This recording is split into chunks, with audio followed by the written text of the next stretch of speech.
बिस्मिल्लाहिर्रहमानिर्रहीम, अस्सलाम वालेकुम। मेरा नाम मोयद जाफरी है।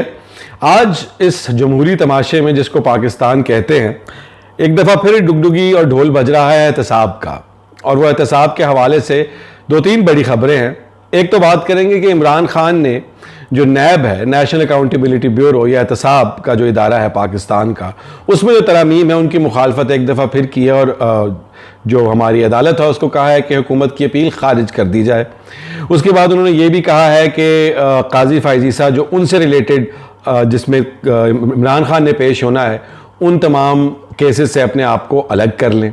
और जो एहतसाब की बात कर रहे हैं तो पाकिस्तान क्रिकेट बोर्ड ने भी कुछ इस तरह के इकदाम उठाए हैं जो कि आप तस्हीह, एहतसाब या बड़ा ऑपरेशन, जिस तरह से मोहसिन नकवी साहब कहते हैं, जो मर्जी आप इसको कहना चाहें, मैं उसको एहतसाब के हवाले से ही बात करूंगा, उसको भी एहतसाब के पैराए में ही। मगर एहतसाब है क्या और उसकी ज़रूरत क्या है किसी भी माशरे में?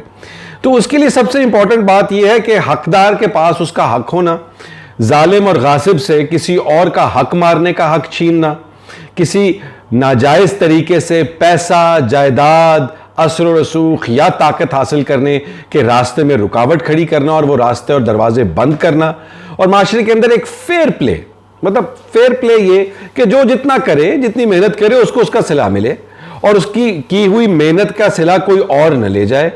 और जो शख्स किसी ताकत की पोजीशन में है वो अपनी ताकत का इस्तेमाल करते हुए किसी सूरत जो है किसी का हक ना मारे। अब पाकिस्तान के अंदर इसके लिए जो इदारा कायम हुआ वो नैब था, नेशनल अकाउंटेबिलिटी ब्यूरो। इंटरेस्टिंगली वो इदारा बनाया किसी आमिर ने था और उसका बुनियादी मकसद उनके मुताबिक तो यही था कि जो लोग उनके लिए खतरा हैं उन लोगों की, क्योंकि पाकिस्तान के अंदर जो करप्शन का नैरेटिव है ना, ये बड़ा बिका है।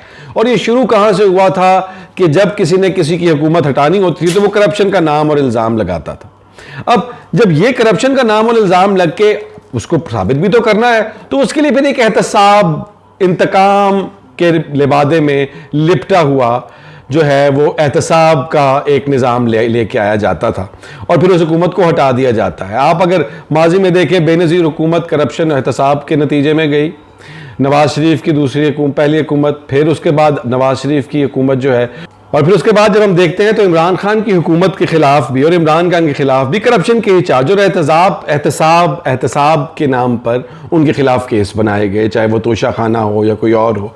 बैनुल-अक़वामी इदारे उसके बारे में क्या कहते हैं वो आप जानते हैं, यूएन की रिपोर्ट ने क्या कहा वो भी आप जानते हैं। तो अब ये एहतसाब के अंदर क्या निज़ाम आए कि ये तमाम लोग इस पर एग्री हो जाएं। पाकिस्तान मुस्लिम लीग नून की हुकूमत को पीपल्स पार्टी की हुकूमत ने कहा था जब ये पहले मिलजुल कर हुकूमत बनाकर आए थे 2007 में, कि ये नैब जो है ये एक आमिर का हथियार था। आमिर का हथियार था कि पॉलिटिशियंस को निशाना बनाया जा सके, उनको जेलों में फेंका जा सके, उनके खिलाफ कार्रवाई की जा सके। तो हमें इसको हटा देना चाहिए, क्योंकि जब वक्त का पहिया घूमेगा तो वो कहते हैं ना कि मैं आज जद में अगर हूं तो खुशगुमान न हो, चराग सब के बुझेंगे, हवा किसी की नहीं। तो ये जब हवा का रुख बदलता है तो यही नैब जो है ये वो उड़ता हुआ तीर है जो आके हमारे सीनों में भी लगेगा। तो अब इस वक्त जो ज़ेर अताब है वो इमरान खान है, तो वो नैब की तोपों का रुख जाहिरी बात है इमरान खान की तरफ है। और मियाँ साहब ने उस दौर में जब इमरान खान उनके खिलाफ नैब को इस्तेमाल कर रहे थे तो मियाँ साहब ने कहा था कि जी मेरे से बहुत बड़ी गलती हो गई, मुझे जरदारी साहब की बात सुन लेनी चाहिए थी और नैब को अबॉलिश कर देना चाहिए था, मगर मेरे से गलती हो गई। अब मैं आऊँगा ना तो अब मैं अपनी ये गलती जो है वो सुधारूंगा। आज उनकी हुकूमत को महीनों गुजर गए हैं मगर आपने कहीं नैब का नाम ख़त्म होने का जिक्र नहीं सुना, बल्कि आप अब उसको मोड़ रहे हैं, उसकी नोक पलक ऐसे संवार रहे हैं कि आप मक्खन में से बाल की तरह निकल जाएं और नैब के तमाम कांटे जो हैं वो इमरान खान को चुभें या बाकी लोगों को चुभें। इमरान खान ने इस बारे में भी सवाल उठाया कि जो दुबई लीक्स हुई थी, जो सारे अकाउंट्स थे, उस पर अभी तक क्यों कार्रवाई नहीं हुई? अगर नैब इतना ही एक्टिव है तो फिर इमरान खान को भी ये मालूम होना चाहिए और उस पिछले दौर का भी पता लगना चाहिए कि जब पनामा लीक्स हुई थी तो नवाज शरीफ और बाकी लोगों के अलावा जिन लोगों के नाम आए थे उनके खिलाफ भी नहीं हुई थी। और वो नाम किन लोगों के थे? वो उन लोगों के नाम है जिन लोगों के नाम अगर मैंने अभी यहां पर लिए तो शायद अगला व्लॉग मैं ना कर सकूं। मगर बात बुनियादी तौर पर यह है कि हमारे मुल्क के अंदर एहतसाब का कोई निज़ाम नहीं।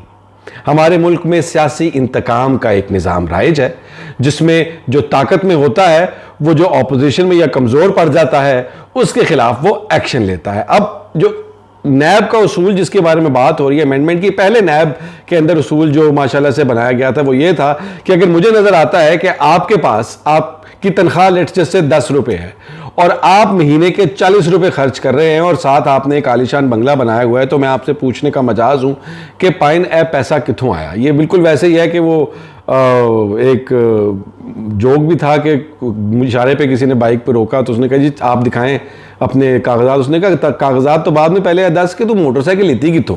तो ये भी उनसे पूछने का तरीका कि जी मोटरसाइकिल आपने ली कहाँ से है। तो मगर अब उसको चेंज करके ये हो रहा है कि अगर आपको नजर आ रहे हैं नैब को, अगर हुकूमत को नजर आ रहा है कि इसके असासे इसकी जो है जराए से ज़्यादा हैं, जराए से तो मियाँ साहब का वो डायलॉग भी याद आ जाता है कि जनाब स्पीकर ये हैं वो जराए जो बाद में साबित नहीं हो सके, लेकिन फिर वो जो जराए हैं वो आपने साबित करने होते थे, मगर अब हुकूमत ने साबित करना है कि ये नाजायज़ है। अब मेरे ये जिम्मे नहीं है कि मैं बताऊं कि मैंने ये घर कहाँ से लिया, मेरी तनख्वाह इतनी थी या मेरे कारोबार में से इतने पैसे आते थे, तो ये उसको बैलेंस करता है या नहीं। हुकूमत अब ये चाहती है कि ये ख़त्म हो जाए क्योंकि उनके पास पुरानी रसीदें नहीं हैं और ये हम देख चुके हैं, कई साल केस लगा, कभी कतरी ख़त आया, कभी कुछ हुआ, मगर अब अल्टीमेटली खान साहब ये चाहते हैं कि ये जो ओनस जिस बंदे ने कमाया है उस पर ही रहे, तो इसलिए उन्होंने ये बात की। दूसरी बात करते हैं एहतसाब की, तो हम उसके हवाले से बात करना चाहते हैं कि पाकिस्तान क्रिकेट टीम की, और मैं उसकी बात क्यों करना चाहता हूं पाकिस्तान क्रिकेट टीम की, उसकी अहमियत क्या है, खेल है, मगर ये महज एक खेल सिर्फ इसलिए नहीं है क्योंकि पाकिस्तान एक सिंगुलर स्पोर्ट नेशन बन चुका है। हमारे पास एक ही खेल है। हम हॉकी के साथ जो करते हैं वो उसके ऊपर एक अलहदा व्लॉग करेंगे, बहुत लंबी बात है। बाकी कोई खेल आपको नजर नहीं आता, सस्ता खेल है, एक बल्ला एक गेंद 11 लोग उसके आरे लग जाते हैं, खुश हो जाते हैं। तो अब पाकिस्तान के अंदर ये जो एक इंतहाई मायूस कुन पाकिस्तान क्रिकेट टीम की परफॉर्मेंस रही वर्ल्ड कप के अंदर, उसके बाद मोहसिन नकवी साहब ने कहा था कि जी बड़ा ऑपरेशन करांगे तो उसके बाद चीज़ें बेहतर हो जाएंगी। बड़ा ऑपरेशन जब हुआ है आज, तो उसके अंदर वहाब रियाज साहब, जिनकी पहले तो मुझे समझ नहीं आती थी, वो कहते हैं ना कि मुझे नहीं समझ आती कि ये यहाँ पर पहुँचे कैसे हैं। ना तो वो कोई मायानाज क्रिकेटर थे, ना वो कभी कोई मायानाज कप्तान थे, ना उनकी कोई बॉलिंग टेक्निक इतनी अनबिलीवेबल थी, ना उनकी कोई ऐसी अचीवमेंट, कोई इस तरह की परफॉर्मेंस कि भी वो हो जहन के अंदर बिल्कुल नक्श हो गई हो, तो सिवाय वो जो वॉटसन के साथ उन्होंने ओवर करवाया था। मगर ultimately he did not belong to, वो बड़ी सीट के अंदर एक छोटे इंसान के तौर पर जिंदगी गुजार रहे थे, जो कि अब उनसे छीन ली गई। और जाहिर बात है ये जब भी होता है तारीख में, जब बहुत बड़ी कुर्सी के अंदर कोई छोटा आदमी बिठा दिया जाता है तो वो ज्यादा देर उस कुर्सी के अंदर कंफर्टेबल नहीं रह सकता। मगर उनके साथ अब्दुल रज़ाक को भी फारिग करा दिया गया, एक दो और ओहदेदारान को भी फारिग करा दिया गया। अब ये एक एहतसाब अगर देखें आप कि उनकी परफॉर्मेंस के खिलाफ या उनकी बुरी परफॉर्मेंस के नतीजे में उनका एहतसाब हुआ और उनको निकाल दिया गया, मगर क्या ये मुकम्मल एहतसाब है, ये सवाल उठाना बहुत जरूरी है। पाकिस्तान की बुरी परफॉर्मेंस के अंदर प्लेयर्स का कितना रोल है, आज उस हवाले से भी बात हुई कि शाहीन शाह अफरीदी जो है वो कोचेस के साथ बदतमीजी करते हैं और इस वजह से उनके खिलाफ भी एक्शन मुतवक्के है। मगर जब परफॉर्मेंस की बात आप तमाम लोगों की of the field and on the field करें, और बाबर आजम बहुत अच्छे, बहुत ग्रेसफुल और बहुत मायानाज बैट्समैन है, मगर बाबर आजम की अगर आप तारीफ देखिए कि ग्रेट बैट्समैन जो हैं और ग्रेट लीडर्स, अब किंग का जो दर्जा है वो लेने के लिए आप और मैं अगर बैठ के ये देखें कि कितने मैचेस ऐसे हैं जहां पाकिस्तानी टीम अताब का शिकार थी, कोई 7 आउट थे, 8 आउट थे, बाबर क्रीज पर खड़े थे और वो पाकिस्तान को जीत की तरफ ले गए और पाकिस्तान को मैच जिता दिया। मुझे तो कोई 1-2 से, मेरे ख्याल है 1-2 भी मेरे जहन में ऐसी कोई परफॉर्मेंस नहीं है।